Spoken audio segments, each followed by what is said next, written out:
Hey y'all, this is Ryan Monso, and this is the Talking About Them Cougars podcast from GoCoogs.com. I'm joined by Brad Towns, former U of H athlete, and we are part of the Dave Campbell's Texas Football, Republic of Football podcast network, and sponsored by Gus Injury Lawyers.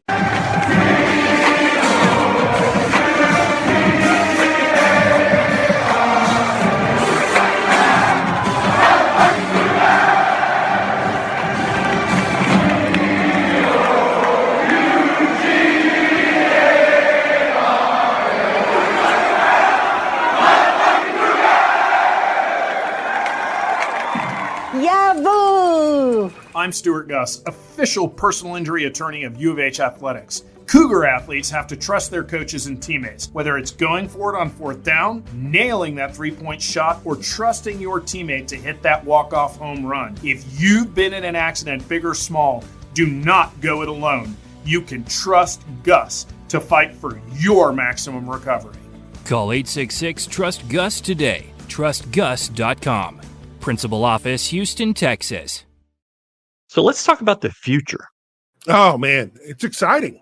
It's exciting. We get to kind of look and we get to believe again. We get to have a little bit of hope. Oh, you don't know that yet. Well, right now we get to have a little bit of hope because nothing's happening.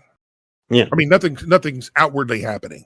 I mean, I don't think Major Applewhite could be hired again. I don't think. I'm hoping. Yeah. Everybody is putting out the same tired list of names. Well, because the same tired list of names is very obvious. Yeah. I mean, that's all there is to it. I mean, you know, you've got regional guys. Pretty much every list that I've seen has, you know, Texas ties to it. And I'm not one. Can we get rid of some real quick? Yeah, that'd be great. Tom Herman. He just lost to Rice.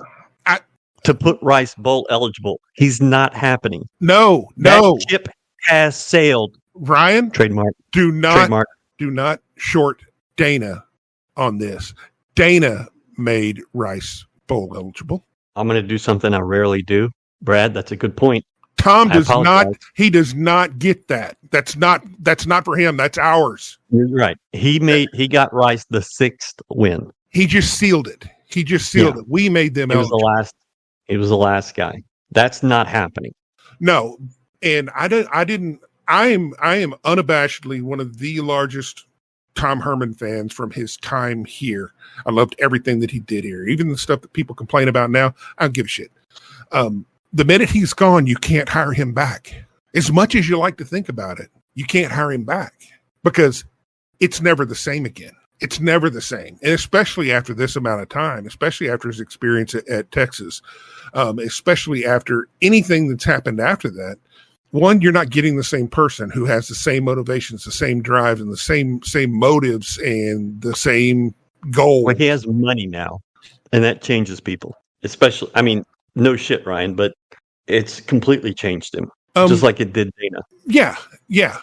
But the further you get away from it, the more you start thinking about, oh, well, you know, I remember the good old times. This is just like an ex. You know, you think you run into your high school ex at high school reunion and think, oh, they look okay. They look pretty good. Oh, I remember all the good times. I remember all the good times. But you forget about how crazy and dysfunctional this person was. And you learn that, well, you know, this person, you learn a little bit later that this person's a freaking serial killer. Not speaking from experience. I don't know if Tom Herman's a serial killer. But you know what I'm saying. All the bad stuff that you didn't like is still there. But the good stuff isn't as good anymore because it's not going to be the same. Yeah. Okay. So we can say no to Tom Herman. Absolutely not. That ship is done. Cliff Kingsbury is an absolute no. No. How many times does Cliff Kingsbury have to come out and say he hates college coaching? He didn't like college coaching at Texas Tech, and his results proved it. He didn't want anything to do with college football at all. He said it 2 years ago that he hates college recruiting. He doesn't want to deal with that. How many steps in his career does he have to prove as a head coach that he is a failure before people will quit bringing his damn name up? I don't even want him as an offensive coordinator because he hates recruiting. Yeah. And that's a problem. Anybody that's on this staff going forward, they have to love recruiting. They have to love to get into the grind, and they have to love the suck of this job because it's hard. And if they don't love it, they're not going to do everything that they can to power through it. So, Cliff, recruiting you're out. To U of H is not like recruiting anywhere else. It's not like recruiting at Alabama. If you're a good recruiter at Alabama, that does not qualify you to be the head coach at U of H. It just doesn't. They're not the same thing. It's like selling Bugattis and selling Kias. Okay, sure. But that leads to the next guy, who's Jeff Banks. He's a special teams coach at UT. He has some more colorful things on his resume, but he's a special teams coach at UT. I believe he's the tight ends coach too. He was a punter in college. He's near 50. He's never been a head coach in his life. He's never been a coordinator in his life. He's a tight ends and special teams coach. I am the special teams guy. I don't want a special teams coach. You cannot hire a special teams coach that has success recruiting at Alabama and Texas. It doesn't make sense. I saw that name making the rounds, and the first thing I thought to myself is, who the hell is this? Who the hell is Jeff Banks? Did I overlook someone? And so I pulled up his name, and of course I had to go through different iterations of it. I finally put Jeff Banks, football coach, and finally the name comes up. And I look at his background, and I'm like, what? Why? And so this is a guy with an agent, the really good agent, apparently. Yeah, exactly. And then I look at what he's done. Oh, he's been at Texas A&M. Great. Okay. Oh, he's Alabama. Oh, that's cool. Oh, great. He's at Texas. Oh, he was at UTEP for, I guess, during the Mike Price era. Okay, that's not terrible. But he's never been in charge of anything other than special teams. At some point in your career, when do you get the opportunity, or when do you cause yourself to get the opportunity to be a coordinator? Mean to tell me from 2004 till now, nothing? 20 years, by the way. Nothing? Come on now. Great. He's probably a great recruiter at Alabama and Texas. Great. He was probably a great recruiter at Texas A&M. This ain't that. This ain't that. Who are the other bad ideas? I have seen on social media the names Jimbo Fisher, which is laughable. Hilarious. That's a no. Jimbo Fisher makes like $40,000 a day not to work. He ain't coming here. I mean, let's be real. Jimbo had unlimited money, absolutely everything. Unlimited facilities, access to everything a coach could ever dream. All those things that Dana's has been complaining about for a couple of years, that U of H doesn't have. And, the only recruiting he did was negative recruiting for U of H. Well, Jimbo had all those things. He had as much of that as anyone could ever imagine. He had the most rabid fan support in the country. Yeah. And he still couldn't do that at Texas A&M. And I'm not talking about he couldn't overcome Alabama and he couldn't overcome LSU. He couldn't overcome anybody. He couldn't even overcome Kevin Sumlin. Come on. Why is anybody mentioning that? Yeah. I mean, he's a big name. I get it. Okay. But that doesn't matter. You have to be smarter. Bring Bill Snyder here. Come on. Hey, I am 100% in favor of Bill Snyder. I'm going to be honest. That guy built a program. He may not have done it in a way you want to do today, but he did it. Yeah. So I think the three names that I also saw Mike Bloomgren from Rice as a candidate, and that's not a thing. But it's funny. Come on now. It is funny, but that ain't happening. So three candidates that will probably have the most life to them are Jeff Traylor from UTSA. Yep. Gary Patterson, formerly of TCU. Yep. And Willie Fritz from Tulane. All very solid. I mean, you could put them in an order. I would put Traylor third. I'd probably put Willie Fritz first, but I'd put Patterson right behind him if Patterson has the want to. And that's something you have to find in an interview and talking to a guy and exploring and talking to other people. I can't figure that out, from where we're sitting. Right. But U of H has to figure that out. It's vital. And if he has that want to and understands what he's getting into, this isn't TCU where you want to make improvements to your stadium and in 15 minutes you've raised $50 million. It's not that. Right. It's that other thing. And if he understands that, then okay. Jeff Traylor is a good coach. His teams get better as the year goes on. You've seen him in the opener in the last 2 years, and Dana beat him. Dana wouldn't have beat him in week 5. He wouldn't have beat him in week 10.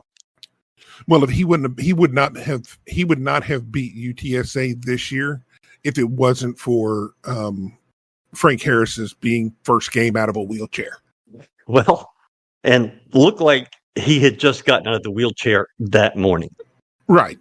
That was not a pretty sight. if you play that game in October, you get boat raced. I agree, and I just now it worked out. His teams do get better. Do they get better because of who they're playing, or I don't know? It's not a knock. Not a knock. I mean, because he's recruiting the same level as those guys.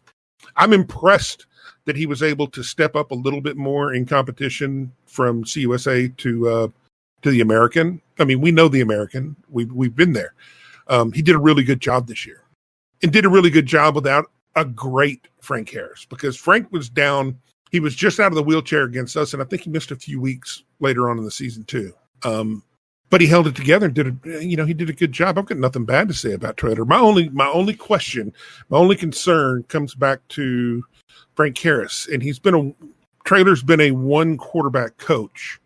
And the only reason why I have that question, and maybe it's just being snake bit and seeing a lot of really successful G5 coaches take a step up, and they did it off the back of one quarterback.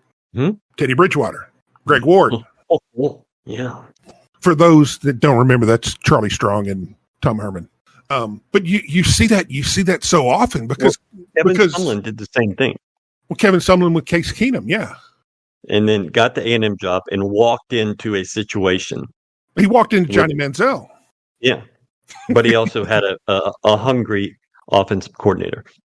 Right. And then you saw Sumlin's career after that. Which wasn't terrible. I mean, no, but not turned out to be better than Jeff Fisher. Yeah. But Jimbo Fisher. Sorry. I'm got conflating Jed Fish. I'm sitting here reading Jeff Traylor and looking at anyway. Yeah, that's the only question I have is maybe it's just being too cautious. I don't know. But that's a legitimate question that I have. But there's a number of other ones out there that I would be more than interested to look at too. Who? Jamie Chadwell. I like Jamie Chadwell. I have assumed that he was going to a Big Ten SEC type school. I really thought he was going to go to Mississippi State, and it doesn't sound like that's happening. If Chadwell had interest, you stop everything you're doing and you go talk to him. Right. I like Jamie Chadwell a lot. I mean, I really admired his Coastal Carolina teams, and he's doing it again at Liberty, and you can say that he's just picked up from what Hugh Freeze did, but he's done better than Hugh Freeze. Yeah, he's elevated it above what Freeze did. Yeah, and that says a lot to me. Yeah. And plus, it wasn't his first job. Not his first job, and he built it. He built Coastal. Yeah. But he's a guy that I really, really, really like. If I could have my choice, I would pick him. But the concern comes, I guess, being in Texas. The concern comes, well, he hasn't recruited Texas. Personally, I don't think that freaking matters. But that 5 years ago, I'd have told you that was really important. But I don't know if it is. I think. Well, I mean, we've the choice that if you're just going to put this all together from the portal, why does that matter? And I just don't think it's as important as I once did. Well, probably because we've hired guys with Texas ties that's there's done a giant pile of jack squat. Yeah. I guess that's a pretty good reason. The other head coaches that, I mean, it won't happen and probably shouldn't happen, but I just like Rhett Lashley at SMU. Ooh. But for everybody listening, for all 7 of you, there's not 7 people listening to this. I like Rhett Lashley because I've liked him since basically he was a little kid carrying Gus Malzahn's clipboard. I liked him at Auburn, and I'd always had my eye on him. He's had some not so great stints, but I can't really argue with what he's done the last 2 years at SMU. He sure put a whooping on us last year. I don't think it's going to happen. Good things. No, it's not. They have so much money invested right now. It would, he's going to write his own check, and he might not even be the right fit here anyhow. Regardless, but I mean, he's a quality candidate that I would like us to talk to. My 2 off the wall ones, outside of the, I don't know. I like what Kurt Signetti's done at James Madison. I like what John Summerall's done at Troy. But I'm kind of interested in, what's going on with Barry Odom and Rich Rodriguez. Now, Rich Rod intrigues me. Barry Odom does not. I just don't think you can pull the trigger after 1 year in a really, really bad league. Yeah, but he also took over one of the worst jobs or one of the worst programs in all of college football. 100%. And I think they've had, 3 winning records in their entire history. Yeah, but you just, I can't do that. For some reason, I like the guy. I know he came into a tough situation at Missouri, taking over. Wasn't he right after Pinkel? Didn't he take over for Pinkel? Yeah, I think they hired him and then hired Mac Rhodes the day after or something like that. It was a bad situation. Or maybe Mac hired him. He came in under probably the worst circumstances, because then weren't they hammered with NCAA penalties at the exact same time? And then he got caught up in all the stuff that was going on at Missouri and just a whole bunch of just stuff that's outside of his control. Yeah. And he didn't do too bad, but he was a big step down from Gary Pinkel. And I don't know, probably too quick to pull the trigger. I don't know, for some reason kind of like the guy. But Rich Rod, he's kind of fascinating to me. I mean, come on. Rich Rod has had a year, and he has done something with Jack State. He's had 2 good years at Jack State. That's the thing. Yeah. They have been, I believe, 9-2 and 8-4. Yeah. And he went to 5 or 6 bowls at Arizona. Like, he got fired at Michigan. He goes to Arizona and does okay. And then they hire Kevin Sumlin, and the whole thing goes to hell. And now they seem to have it back. But he was not a head coach for 5 years, I believe. I think wasn't he OC at Ole Miss 1 year? Ole Miss, and then at Louisiana Monroe under Terry Bowden. Yeah, and got Jack State, and good for him. He's a West Virginia guy. You'd be hiring another West Virginia guy. Well, Dana's not a West Virginia guy. Well, he is. Well, I mean, he's not from there, but he is. Rich Rod's a West Virginia guy, but he was the maybe it's just remembering those old Beast of the East teams that he had at those Thursday night games. Yeah, I think they played 15 games a year on Thursdays. He's an interesting guy. I wouldn't be opposed to it. Probably, I mean, there's a million red flags with him. Yeah. A million. But there's red flags with every guy that you're going to. No, you're absolutely right. You're going to have here. There is some concern somewhere. You just have to make sure you're not ignoring the obvious problem. Well, and you've done that for a couple hires in a row in 3 of the last 4. Right. Well, the thing is that I really think that our scope was so narrow back then. I think that in and of itself is a problem. And the reason why I'm putting all these names out here, I mean, we can talk about coordinators. We didn't even talk about GJ Kinney or Tyson Helton. don't want Tyson Helton. I just wanted to say his name. I was hoping to hear your head explode. I think Tyson's done a great job. I think he's done. I'll be honest with you. I think he's done a really good job at Western Kentucky.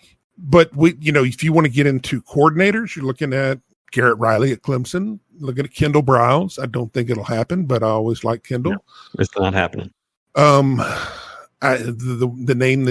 young name that pops up quite a bit right now is Will Stein at Oregon. No, thank you. I think it's too early. I mean, if it's too early for me to get on the GJ Kinney bandwagon, it's too early for me to get on the Will Stein bandwagon.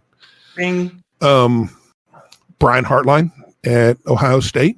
Any takers there? I don't know enough about him. Not a whole lot. What about Glenn Schumann, Georgia DC? Basically Kirby's right-hand man. He's got Alabama pedigree and the reason why I like him, obviously they've done really well, but Kirby's kind of the architect. But he comes from Saban and Kirby. And okay, but here's the thought.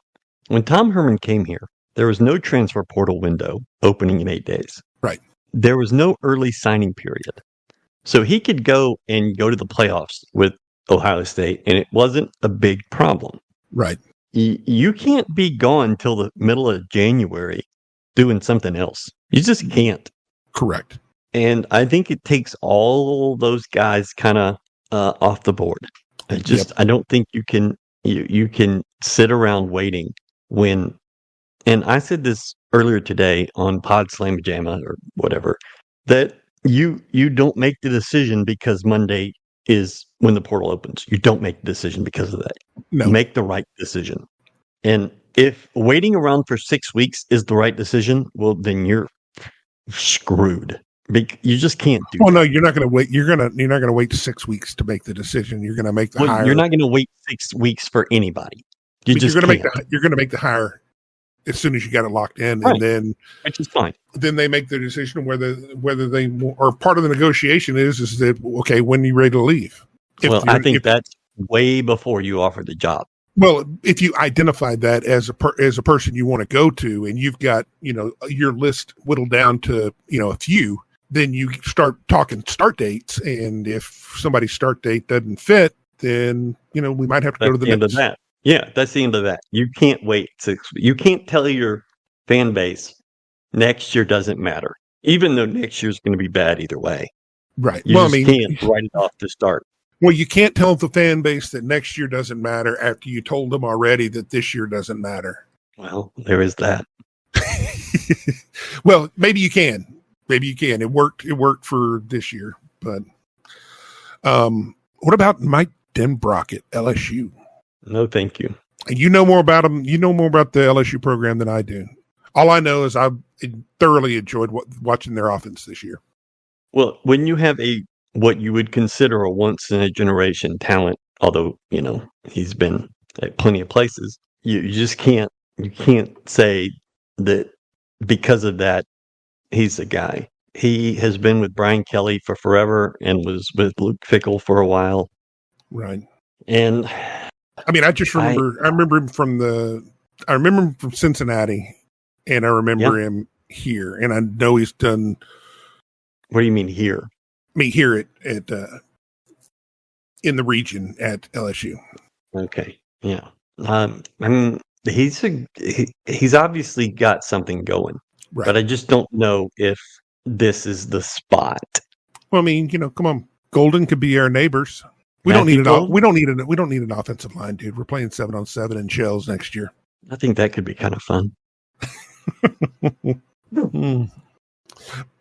The coordinator, and I posted this earlier in the week, the coordinator that has me really interested is Ryan Grubb at Washington. Oh, thank you. I know. But I mean, he's got a good, really good background, and dude was a pig farmer, so he's got to be hardcore. But I bring all these $2 million a year. Do what? He makes $2 million a year. Yeah. Do you know that? That's a lot of money. Tyson Helton makes about $900,000. Tyson Helton has been a head coach for like 5 or 6 years. Well, I mean, he's got one of those interesting backgrounds from a coordinator perspective that he's been at a number of small schools. Then he connected with DeBoer, or however you say his name. And he's had success everywhere he's been, and he's been able to do that at Washington. And the most interesting thing I found what he's done at Washington is he's turned a guy that was a decent quarterback in what's his name? Phoenix. Turned him in from a solid quarterback into a really, really good quarterback. And not only that, it's the kind of quarterback in a kind of system that I hope U of H can gravitate to, just because mobile, accurate passers who are a threat to run when things break down, or you can even use them in the run game to run some RPO looks, run some wide open spread looks. I mean, just to be multiple and be a threat everywhere on the field seems to be yesterday watching John Reese Plumlee and how he's progressed since he was at Ole Miss. That's not the same kid, man. I mean, he is fun to watch. That's not the same dude. He has a burst on his first step that you haven't had with Clayton Tune or Donovan Smith. I'm not going to say that those guys couldn't do it because they weren't coached to do it. But I think Plumlee's different in his physical abilities, that that's just a better runner. About. Yeah. I just like the way he takes that first step and he's through the hole. And I really liked watching him. He looked really put together. Yeah. Not the guy that I remember. Not even the guy that I remember from last year. Yeah. Playing this defense does help. It really helps. It really helps. It's probably I think he was really pretty good. Probably why a lot of guys thought that, hey, our offense is going to be good, because they've been practicing against this defense. Yeah. I think people lose sight of that. I throw out all those names because I really hope that this time U of H does in-depth due diligence and talks to a lot of people. Because if you do have, let's just say that your three favorites it's going to come down to our three favorites that we mentioned off the bat. Mm-hmm. If you talk to everybody possible, it just makes those guys look better if they're the right choice. Or worse. Yeah. It solidifies in your mind who is the right guy. And it's not always talking to that guy. It's talking to everybody else. Right. And I appreciate that. And I hope they go completely radio silent, that we don't know what's going on. Yes. They respect the guys that are still playing in conference title games. They respect everything that's happening. But they go around the country and they meet with people. And you don't focus on, okay, Major Applewhite's our guy, or Dana Holgerson is especially, they didn't look at anybody else, right? It was one guy. Right. With Major, you at least made cursory interviews with Les Miles and with Lane Kiffin. Right. And you chose wrong. Oh, did you? I think Lane Kiffin's proved that beyond a shadow of a doubt. Are you sure? I don't know. Something winning 10 games a year twice at Ole Miss seems kind of good. Maybe. Better than being the South Alabama offensive coordinator? Okay. I guess that's what you like. But I think going into that, I really think that this whoever is involved in the hiring decision, it's probably going to be a committee. They need to really sit down with each other and come up and define the criteria that they're looking for. And it can't be because Applewhite has, great ties with the Texas High School Coaches Association, and he's going to continue the Houston takeover or whatever. He's going to carry over the culture, or Dana's going to come and bring the air raid back home where it belongs, or whatever reason we hired Levine for, because the players liked him. Brains behind the operation. He was brains behind the operation. That's right. You've got to be able to define exactly what you are today and where you want to be in the next 5 to 10 years. And you have to have that clear understanding of exactly that. And then you have to understand and at least know for yourself within the group that's making the decision, you have to understand what characteristics you're looking for within this coordinator or within this head coaching hire. And then you go out and talk to people. And then you're sitting down in these interviews, and everybody's going to tell you, it's natural for them to tell you what they think you want to hear, but you've got to be able to dig through that and find out who they really are. Mm-hmm. What are they going to do on a day-to-day basis? How are they going to come up? It's not like we're going to keep doing things the way that we've been doing, or we're just going to, hey, let's go win some games. Let's just show up and win some games.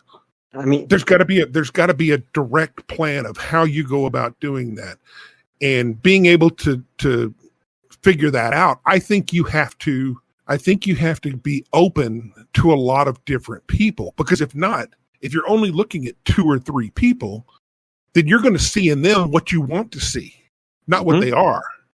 And I think that's how we got to where we are. Go ahead. To surprise. Yeah. Be willing to be surprised. Be willing to say, well, that's not what I expected. Both ways. Yeah. Good or bad. And that's not what you've done. And this is going to define Chris Pesman's legacy and his record. Mm-hmm. They have not pulled the trigger when they needed to. They have not made decisions in a timely manner. And Chris Pesman's record here, no matter how much you like him, former player, good guy, whatever, his entire legacy as an AD has to hinge on getting this hire right. Right. It's not about winning the press conference. It's not about what you do in the next month to showcase and showboat and whatever else. It's about your 1, 3, 5-year plans. Frankly, it should be 1 to 3 years, because with the portal and with NIL, and your NIL program is, I mean, who knows? Logan Holgerson was running that. Are you going to have him running it? No. So that all has to be reinvented. This guy coming in has to have a plan for that. Right. And he has to have a long-term plan, not, okay, we need to get some money to throw at the quarterback, or we need to get some money to throw at this. That's not the plan. That's patching holes. Right. I'm talking about, I want to hear somebody tell me about what they're going to require on a day-to-day basis and what they're going to demand of themselves and of their players on a day-to-day basis. I'm talking about infinite details. You want to get into talking travel schedules, training program, rest schedules, recuperation schedules, offense, defense, any of those things, anything like that. We want to get to the nuts and bolts of what you're going to do, not the broad strokes of what the results are going to be. Yeah, I don't want to hear you tell me about how the results are going to appear. I don't want to hear you tell me about that the results are going to appear. I want you to tell me how you're going to do it. And hopefully I learn some things that I might not have thought about. Mm-hmm. Or I might not have placed a lot of value, but then you showed me that, okay, well, that's what you think that it takes to be successful. Now I'm interested. Yeah. And anybody that comes in and doesn't understand what you are, I mean, you've got to educate them. Look, we don't have all that. We don't have that money. We don't have this. Or, you do the job and we're going to get you this. You show us what you can do and we're going to put this money, you're going to have a ton of money for staff. I think the staff was at $6.5 million last year. That's a lot of money. Yeah. And it's not competing with A&M and UT. It's just not. But you don't have to compete with those people. Right. You don't have to compete with them. Right. You need to compete with Baylor and Texas Tech and teams like that. And you can do that. And you can do it at $6.5 million for your staff. The money part should not be an issue. There are issues. There are problems. And you've got to be honest with somebody who's coming in to take this job. Right. And if they're ready, if they can do this, cool. Let's do it. I'll be honest with you. If a guy comes in and says, I need this, I need to be making X amount and I need my coordinators to be making X amount, I don't know if that's going to be the right fit. That's something at the very end. Now, the thing is that I might If you be come able. in and tell me this is the coordinators I'm bringing, they need X dollars. And if I think those coordinators are worth it, that's fine. Well, it's not what I think the coordinators. I need you to tell me why those coordinators are key to your success. You need to sell That's me fine. on. You need to sell me on why I should be paying that amount Yeah. and why they're worth $2 million or $1.5 million. I'm with that.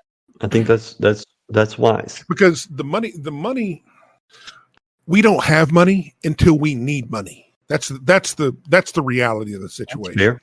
Yeah. Now, if you can sell me, I mean, Kelvin doesn't have access to the money that he would love to have, but he goes out and proves his worth, and people are like, okay, yeah, let's do this. We'll find it. We don't have the money. We don't have the money to fire Dana and pay his buyout, but he gave us a real good reason why we should. Yeah. So, I mean, with the proper motivation, the money can be found, and we can reallocate funds for it. We can go out and get new donors for it. It's not going to be easy, but then, none of this is. But for the right coach, they're going to be able to sell you on and tell you their core values, their core beliefs, how they're going to get things done. And they're going to give you an honest assessment of what they want, what they need, and why they need it. Then you determine whether that's feasible or even worth it. Maybe it's something completely off the wall that, nah, we're not going to do that. Yeah. You just have to get it right. And you got to be willing to look at ideas that did not come to you early on. You can't just lock in on one guy. If somebody tells you that X is the front runner today, Sunday, Monday, don't believe them. Don't believe anybody that tells you that, oh, well, here's the, no. Well, There's I always mean, they very well could be, but I don't want it to stop at the front runners. I don't want the process to stop there. Right. I want the process to be in depth, and for sure, not that you have a core belief that you've been told and sold, and you're on the exact same page with the person that you're hiring, that, okay, this is the right person. If you think back to when we hired Tom Herman, different era, different landscape, completely different, not even the same game really, but he wasn't one of the front runners. Nobody knew about him for a couple of weeks. When his name first came up, it was like, who? Oh, let's go look at him. Oh, he's the offensive coordinator at Ohio State. Oh, well, he was the OC at pretty decent Iowa State program. Oh, he had Rice ties too. Oh yeah, okay. He was the offensive coordinator then. Okay, yeah. It wasn't a guy that was right up front, but it's a guy who materialized over time by talking to people. I'm Stuart Gus, official personal injury attorney of U of H Athletics. If you've been injured in an auto accident, big or small, who you have on your team matters. You can trust Gus to get you the best possible results for your case. Call 866-TRUST-GUS. Who would you put up front right now? Having not known any of this information, here's my very informed opinion. Yeah, I'm taking those front three guys: Jeff Traylor, Gary Patterson, and Willie Fritz, and I'm figuring out who is just the best fit for U of H right now. Because Traylor and Willie Fritz. All right, hang on. We're gonna edit this part. Edit. So here's my thought right now. Jeff Traylor and Willie Fritz are both dealing with issues in their own program. Traylor's program is broke. They don't have any money. Their students just said no thank you to a fee to help fund athletics. Right. An increase. Yeah. And he said, nah. And it was, you can't feel great about that. Right. And maybe he needs to get out before Frank Harris leaves. I don't know. Willie Fritz at Tulane has stuck his toe in the water a few times. Georgia Tech last year. I thought he was gone to Georgia Tech. Yeah. And they just lost their AD to Washington, I believe. And so they were going about hiring a new AD. And Willie Fritz had a favored candidate, a guy that he thought, this is a guy in the department everybody likes, everybody wants him, hire this guy. And they said, nah. And they went with, I believe, a guy from Northern Iowa. So is he upset? Is he wanting to leave? Is he wanting out? Does he think that we've won 10 games twice in a row. That hasn't happened at Tulane since we're in the SEC, since Tulane Stadium was new. And that's been going my entire life. True. And then, well, what if Willie Fritz says, I can bring Michael Pratt and we can have a real quarterback competition? Okay. I mean, I'm not buying because of that reason. Right. But it's like getting some nice floor mats in your car or, it's not terrible. A sunroof or leather. All right. That's an add-on. I like that. I think that's one of the biggest things this program needs. Obviously, offensive line is a huge problem right now, and you got to go get some. But competition at the quarterback spot is huge. There hasn't been any. None. Since Major had 3 guys platooning in 2017, Kyle Allen and I don't even remember the first guy, and Derek King. Was it Postma? Yeah, it must have been. Sorry, Kyle. Just forgot. So there's been no competition. People have just been awarded the job. Mm-hmm. Well, let's go out and create competition. Right. And you're going to have opportunities in the portal, and you're going to have opportunities in the spring portal. I don't know. Didn't Pratt have to beat out the LSU transfer?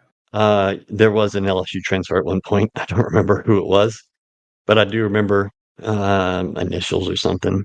Transfers Tulane. The problem is everybody in the whole country is basically a former A&M quarterback right now. I see them everywhere, right? Well, I mean, if everybody's a former A&M quarterback, then that might work well for Gary Patterson because, he did pretty good with Kenny Trill. Justin McMillan, is that who it was? I think it was. Maybe. I don't know. I just remember him being a true freshman. He transferred in 2018. He lost the job to Joe Burrow in 2018. Right. And yeah.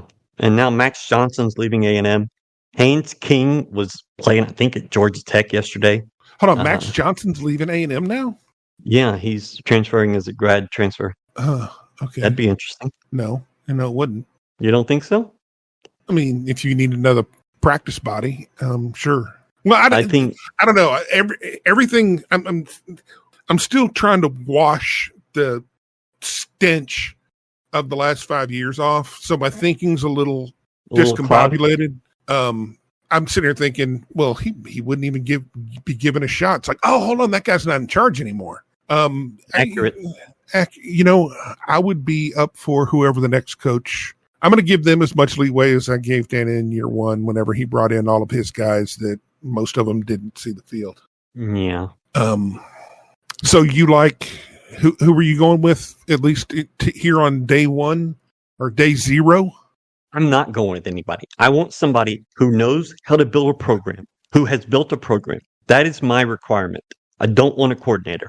I want somebody that can show, look, I have done this and this and this, and it's worked. Mm-hmm. And somebody that is not like Dana and Jimbo prove to you that they're stuck in the mud, that they're going to just stick with what works for them, and it doesn't matter.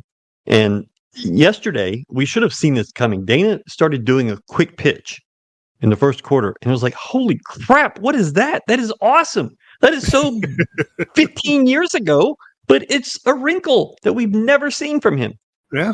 And the point was to get the ball to the outside, which we've never seen from him. No, we like it. We like to go up the middle. And I should have known he was gone then. Should have been like, oh yeah, that's getting fired. Well, he's running to the outside. That's getting fired. It's crazy. We used to have so much success with his first time around here. I don't think we didn't get Dana Holgerson the second time. We get somebody else. Yeah, it had to have been. Yeah, I don't know. But my desire is a guy that has done it. Right. Because you are your best 4 players maybe, that you had this year were recruit Applewhite. Now, everybody in the program is a Dana Holgerson recruit who can come in and build something out of that. Obviously, you're going to the portal. Obviously, you're going to have to take some guys you wouldn't normally take because you have so much to build. Right. And I hope every guy that's in the program right now gets an opportunity. Yes. Let's see it. Well, but you have to understand the goal is to recruit over you at all times, and it's your job to beat that guy. That's the way it should be every year, but it hasn't been. No. And I want to go into spring ball and I want to go into a fall ball where no job is guaranteed. No. And your position coaches are thinking these are going to be my guys, but I'm willing to see who's better. When you told us that you had no issues with the receiving core and said you're not losing any sleep and there's no problem there, and then you have a walk-on freshman catching touchdowns in week 4, that's a huge problem. Or week 5. That's a problem. Mm-hmm. Matthew Golden is a great player. He did not have a good year. He missed the last few games with an injury. He had drops early in the year. He did have 2 kickoff returns, but he didn't have a great year. Joseph Banjak is exactly what you expect. He's consistent. He's a third down guy. He's a possession receiver. Sam Brown started out pretty well, faded as the offense faded. Mm-hmm. And you like what you've seen when Stephon Johnson gets the ball. You like what you've seen the one time Jonah Wilson got it. Mm-hmm. I'm willing. I want to see him more. You got another guy that redshirted this year, big time recruit in Harrison Pilot. Yeah, Harrison Pilot, Jarian Wallace. Yeah. They have a lot of expectations for him. Well, you got another those other guys. You got another running back that redshirted this year in Sanford. That small guy, but put up massive numbers in high school. Massive. Yeah. At running back, you got Snead, you got Jenkins, and you got Sanford coming. I mean, I really think that you've got some skill positions that could be good. I think when a coach, when a good coach comes in and they look at what they have, they're going to see the obvious holes. I mean, everybody sees the obvious holes, but outside of that, they're going to see talent and they're going to wonder how on earth was this team so bad? Well, I've wondered it. I don't know. Yeah, I can't really say I have a favorite. I've got questions about every one of them, but if it came down to any of those top 3 that you mentioned, and Patterson, Fritz, Traylor, I think they're all going to be quality. Would love to see, as long as the motivation's right. Well, and that's part of the due diligence. I mean, you've got to be able to figure that out. You got to be able to really you got to really, really dig into that. I mean, Gary Patterson's extremely interesting. Is he? Is there something there? Has he regained something that he might have lost at the end of his tenure? He was at TCU forever, dude. Yeah. 20 years. I mean, I've always had the theory that coaches at schools, whether it be basketball, baseball, or football, you're good for your shelf life's about 10 years. If you're doing really, really well. At some point in there, a little bit of complacency sets in because the machine is running your way. And if you're at a place 10 years, you're obviously doing something right at most places. At least the ones that we would be looking at. But the guys who have been there that long, eventually the machine gets running, and it's real easy to kind of step away and let the machine run. And all of a sudden, you're not doing the same things on a daily basis that made you what you were and made that machine run the way it did. Maybe he hit that wall at TCU. I don't know. But that's part of the deal. Willie Fritz is very, very interesting. The guy just wins, and he wins doing different things. But the one thing that's consistent is he's taking quote unquote lesser players and doing more with them. Yes. And that really interests me. I wasn't a big proponent of it, years ago, back before, when we hired Levine, when he was at Sam Houston. Yeah. It's like, but then each time he's come up, he's done a little bit more. And I wasn't over the top about him at Tulane when you and I had been talking offline about this for the last few years. I mean, he's done well. You think, 7 wins at Tulane, that's pretty dang good. But then all of a sudden he has a really, really, really good year last year at Tulane. Then he goes and beats USC. Great game. And then he comes back and does the exact same thing this year. They're the front runner for the New Year's Six game. It's weird. That's incredible. I mean, you got to really talk to that guy, because that's not just good. That's special. Yeah. And that's doing it at Tulane. No shame on Tulane, but it's at Tulane.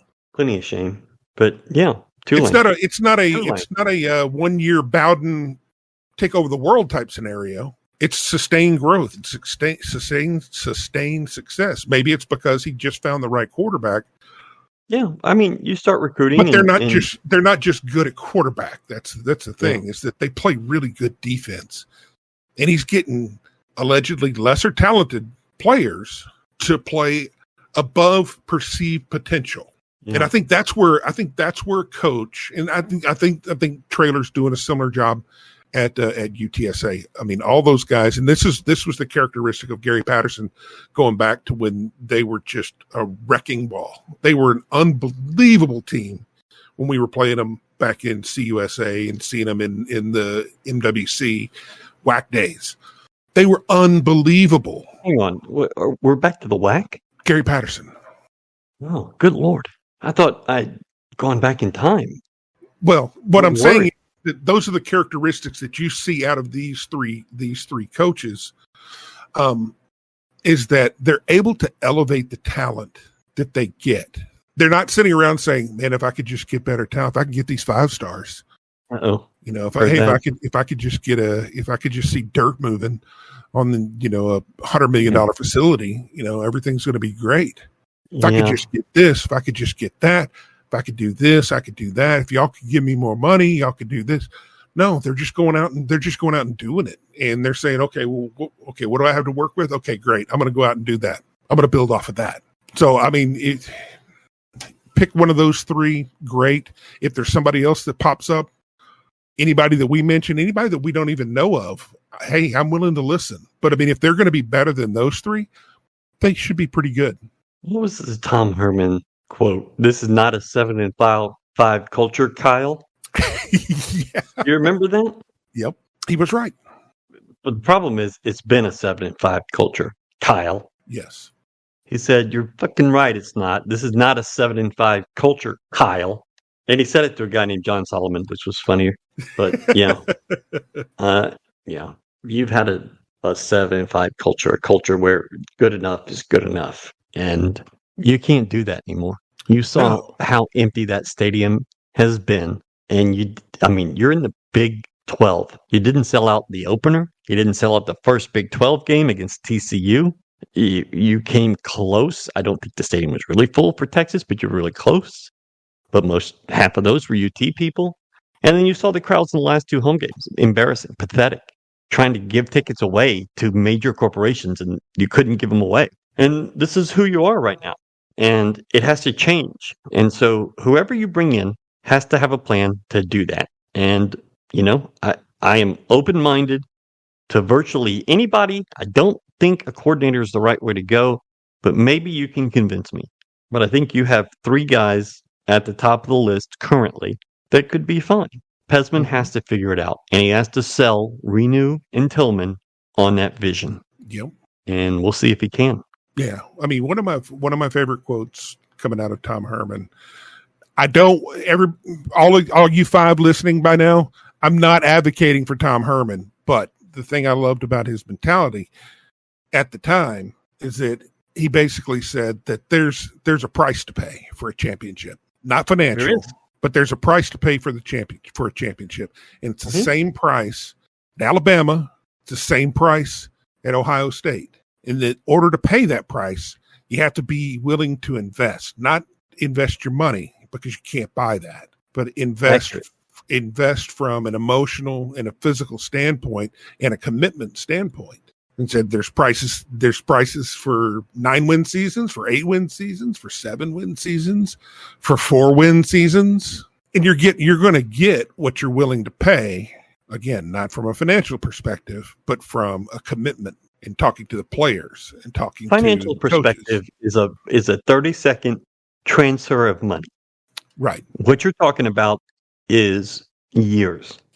And this program has been all about that transfer of money. They have not been about putting that time and effort in. And let's see if they can change it. So we've gone through a lot of names. The thing you're not going to hear from us is who's the next guy, because nobody knows. And we obviously have a list, and there's certain people that we just know aren't going to be the guy. But there's a lot of intriguing names, and U of H should be open to different names and different ideas and finding the guy that is the right fit at the right time and getting the fan base enthused about this program. And you can go about that in a lot of ways. The number one thing, though, is getting it right. That's how you get the fan base enthused. You get it right. Certainly, anything the next guy does is going to look like a step up from Dana, because Dana had no interest in you or me, and not any in recruiting or coaching or development or coaching this shit. GoCoogs all week. We're going to keep you informed. We're going basketball. We're going football. And volleyball is in the tournament. They're playing UC Santa Barbara in a tricky kind of 8-9 game, I think. I don't know about that one. It's in Palo Alto. Little tricky. Friday night. Right around the same time, I think U of H basketball is going to play. Interesting. Thanks so much for listening. Dr. Couture, take us away. Yahoo!